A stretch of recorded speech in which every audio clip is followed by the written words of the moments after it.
Burma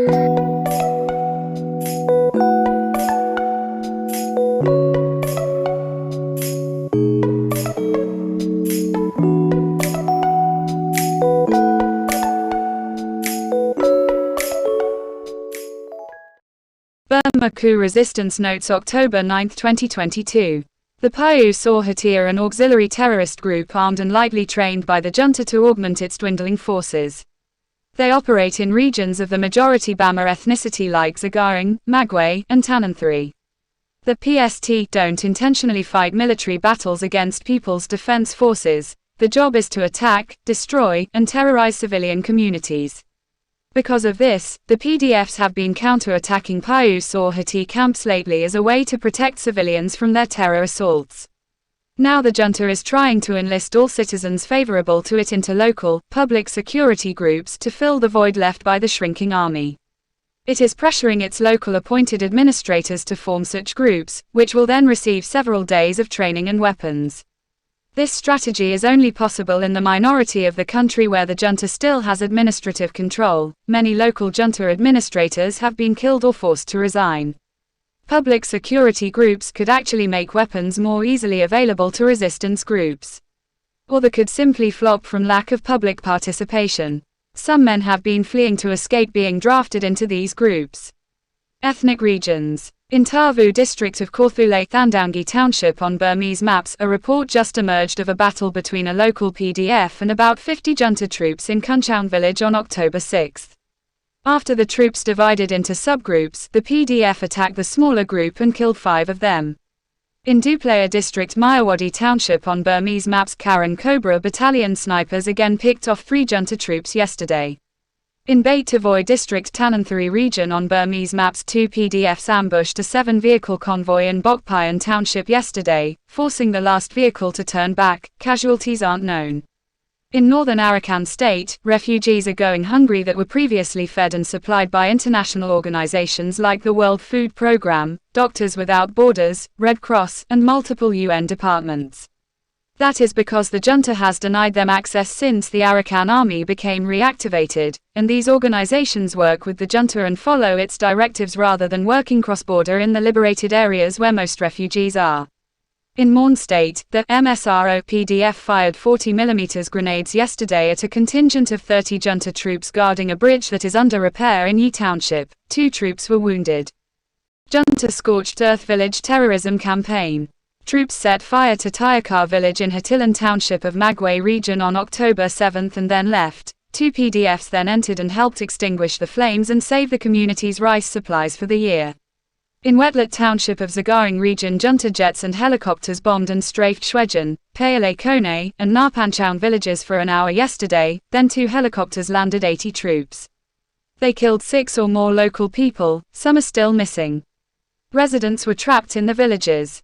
A PDF shot back and tried to defend the villages. Junta propaganda is claiming to have captured a PDF camp, but that would have to be corroborated by a credible source. This type of helicopter-borne assault to trap villagers has become a pattern where troops are afraid to get blown up on the roads.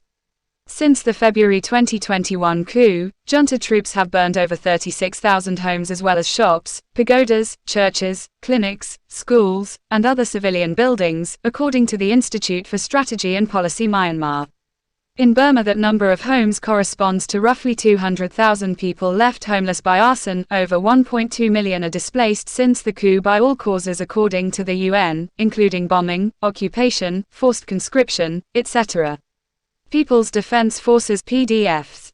The National Unity Government Ministry of Defense announced results of 6 months of its Nantaitong offensive, conducted by its Southern Military Command in collaboration with local PDFs and the ministry's own troops and operatives in Yangon, Bago and Irrawaddy regions, and Korthule Karen Nation, Karen and Morn states and East Bago and Tanintharyi regions on Burmese maps. Since April it has launched 173 attacks and killed 227 junta troops and supporters and wounded more than 200. In Sagaing region, there was a 45-minute battle yesterday between 70 junta troops and local PDFs. 6 troops died from landmines, while 3 PDF soldiers were killed and 4 are missing. Over 400 non-CDM government staff have joined CDM in 4 Sagaing region townships recently, according to local PDFs. These include Katha, Htee Chaing, Pinlabu, and Wantho townships. They are mostly teachers, health service workers, and administrative staff, and the move is in response to warnings from the PDFs. It is a reflection of the waning control of the junta and the rise of PDF and national unity government influence in those areas. The Saya San PDF in Yinmapan Township is now producing functional copies of the American Sig Sauer nitron pistol. In Magway region, PDFs in Gangor Township are helping residents displaced by junta violence to rebuild destroyed homes. They use trucks to transport timber and work on the construction. Gangor is a mostly liberated area but has suffered badly from junta terrorist raids that destroy villages. In Mandalay region, a PDF assassinated a junta policeman on his motorcycle last night, and troops then kidnapped 3 random youths in reprisal. In Irrawaddy region, 2 junta police kidnapped a pregnant woman in Ma Upin, took her to the police station, and beat her to death. Then 2 days ago both police were hit by a car and killed as they rode a motorcycle. Urban warfare. In Yangon region, a couple who were Dalan's regime spies was assassinated yesterday in Twant Township. Shwedagon National Pagoda in Yangon was crowded with holiday worshippers and closely guarded by junta troops and police. So it took enormous courage to open a protest banner there reading, "The uprising will succeed," and post pictures to the internet, but that's what some young women did. In Mandalay, 2 bombs went off on the Thadingyat full moon holiday, one on a railroad bridge, the other in Chan Itar San Township.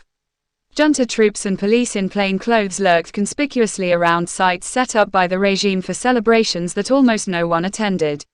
Likewise in Dawei, a junta-sponsored Thadingyat holiday celebration attracted only a few military supporters. Civil Disobedience Movement (CDM).